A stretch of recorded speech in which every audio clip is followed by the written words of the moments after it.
Assalamualaikum warahmatullahi wabarakatuh.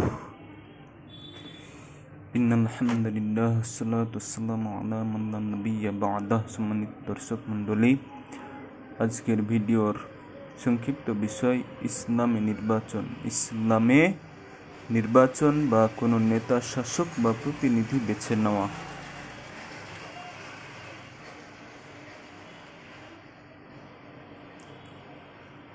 বিষয়টি সরাসরি কোরআন ও হাদিসে ইলেকশন শব্দে নেই, তবে এর মূলনীতি ও ধারণা ইসলামী শরীয়তে স্পষ্টভাবে পাওয়া যায়।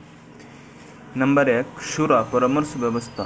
আল্লাহ বলেন, আর তাদের কাজকর্ম পরামর্শের মাধ্যমে পরিচালিত হয়। সূরা শুরা 42 নম্বর, সূরা 38 নম্বর আয়াত। এখান থেকে বোঝা যায় যে মুসলমানদের যে কোনো গুরুত্বপূর্ণ সিদ্ধান্ত, শাসক, নির্বাচন, সমাজ পরিচালনা শুরার ভিত্তিতে পরামর্শ ও মতামত গ্রহণ হবে। নাম্বার 2 নম্বর, খিলাফার নির্বাচনের ইতিহাস আছে। আবু বকর রাদিয়াল্লাহু তাআলা আনহু সাহাবীগণ সাকিফা সভায় আলোচনা ও পরামর্শের মাধ্যমে তাকে খলিফা নির্বাচিত করেন। এটা কিসের মাধ্যমে? সাকিফা সভাতে, আলোচনার মাধ্যমে এবং পরামর্শের মাধ্যমে। ওমর রাদিয়াল্লাহু তাআলা আনহু, আবু বকর রাদিয়াল্লাহু তাআলা আনহু এর মৃত্যুর আগে পরামর্শক্রমে মনোনীত করেন। ওমর রাদিয়াল্লাহু তাআলা আনহুকে সবাই গ্রহণ করেন। ওসমান রাদিয়াল্লাহু তাআলা আনহু যখন খলিফা হন, 6 জন পরামর্শ কমিটি গঠন করা হয়, অর্থাৎ 6 জনের শুরা কমিটি গঠন করা হয়। সেই কমিটি থেকে তাকে নির্বাচন করা হয়। আলী রাদিয়াল্লাহু তাআলা আনহু জনগণের বায়াত, শপথ দ্বারা খলিফা নির্বাচিত হন। দেখা যাচ্ছে খলিফাদের নির্বাচন জনগণের মতামত, পরামর্শ ও শুরা দ্বারা হয়েছে। 3, নির্বাচনের মূলনীতি ইসলামে যোগ্যতা, আমানত ও ক্ষমতা। আল্লাহ তাআলা বলেন, নিশ্চয়ই আল্লাহ তোমাদেরকে আদেশ করেন যে তোমরা আমানত তাদের হাতে অর্পণ করো যারা তার যোগ্য।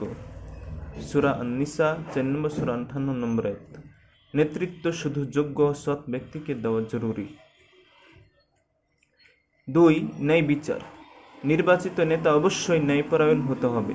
3, জনসমর্থন।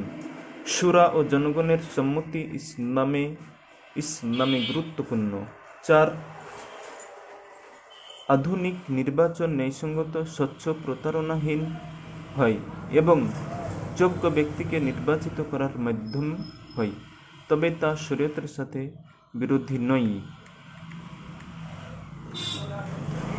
তবে যদি নির্বাচন অর্থের প্রভাব, দুর্নীতি, ভোট কিনে নেওয়া বা ক্ষমতা দখলের মাধ্যম হয়, তবে তা ইসলাম সম্মত নয়, সরাসরি হারাম বলেই চলে।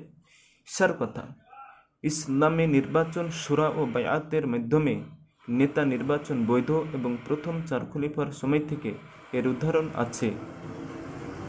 কিন্তু বর্তমানে এই নির্বাচন আর ওই নির্বাচন এক নয়, অথবা এই নির্বাচনকে হারাম বলাই চলে।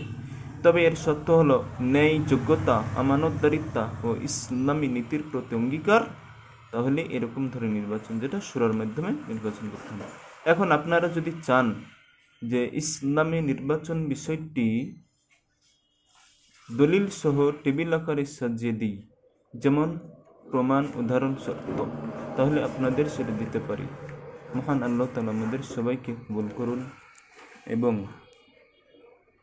সঠিকভাবে দিনের কথাগুলো বোঝার তৌফিক দান করুন। আমরা যেন শুরার মাধ্যমে, শুরা কমিটির মাধ্যমে নির্বাচন করতে পারি। যে কোনো নির্বাচন করতে হলে সেই তৌফিক, এবং বিশেষ করে খেলাফার ক্ষেত্রে আমরা যেন এভাবেই করতে পারি। মহান আল্লাহ তাআলা আমাদের সেই তৌফিক দান করুন, যেহেতু আমাদের চেষ্টা চালিয়ে যেতে হবে। আম্মা তৌফিক ইল্লা বিল্লাহি তাওয়াক্কালতু আলাইহি ওয়া ইলাইহি উনীব। সুবহানাকা আল্লাহুম্মা বিহামদিকা আশহাদু আল্লা ইলাহা ইল্লা আনতা আস্তাগফিরুকা আস্তাগফিরুকা ওয়া আতুবু ইলাইক। আসসালামু আলাইকুম ওয়া রাহমাতুল্লাহ। ফেসবুকে আসেনি ভিডিওতে মারা হয়েছে যেটা দেখি